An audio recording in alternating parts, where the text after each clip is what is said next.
وهنبدأ كلامنا بزبدية وشوية سمنة وشوية سكر ودقيق. يلا بينا نحط كوباية إلا ربع من السكر، ولازم نضربه ضربة كويسة علشان يدوب معانا، وهننزل عليه بربع كوباية سمنة. لو ما عندكيش ممكن تحطي ربع كوباية زيت، ونضربه ضربة كويسة في الكبة. وبعد كده هننزل بالزبادي. يفضل ان كل المكونات تكون بدرجة حرارة غرفة المطبخ، ونضرب بالكبة لحد ما القوام معايا يفتح كده ويدوب كله مع بعضه. هننزل ببيضة والتانية، انا ما كانش عندي بيض كفاية فحطيت بيضتين ومعاهم الفانيليا، واضربهم ضربة كويسة في الكبة.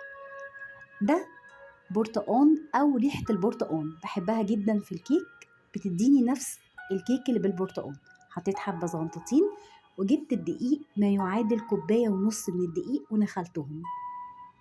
واهم تكاية انك لازم تنخليهم نخلة كويسة، عشان في فتافيت بتطلع كده وحاجات احنا عايزينه يكون منخول كويس. وحطيت 1 كيك شيف، وهحط كمان شوية ملح سنة عن الرسول محمد صلى الله عليه وسلم.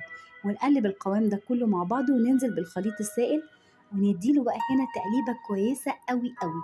طبعا مسكت بقى، بصوا شايفين التقليب لحد ما القوام بقى معايا زي الفل.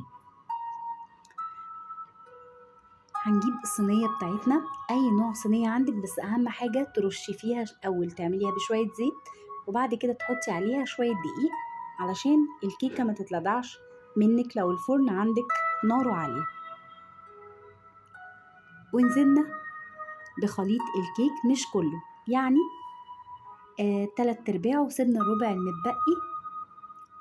حطينا عليه نص كيس كاكاو خام، وبرضه هنديه تقليبة كويسة جدا.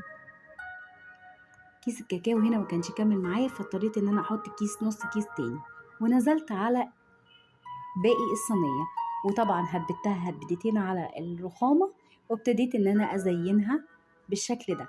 وكان البوتاجاز مولع بقاله حوالي تلت ساعة على درجة حرارة 180 في الرف الأوسط.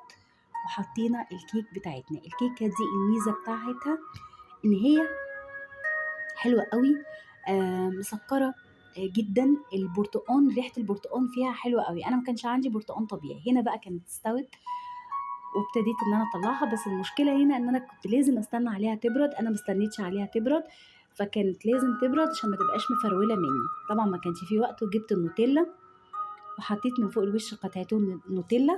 وكان في جزء طالبها بالمربى، كان عندي دي وكان عندي دي، فقلت اجربها بالنوتيلا. والله العظيم طعمها تحفة جدا يا جماعة، عاملة زي النايتي بتاع زمان القديم، اللي هو اللي كان طعمه حلو كده وجوسي وجميل قوي وطرية جدا، والكاكاو، وعاملة ميكس رهيب مع الكيك والشوكولاتة. بصوا الطعامة. ما تنسوش بقى لايك وشير وكومنت ظريف من كومنتاتكم، وما تنسوش تقولوا اللهم صل على محمد.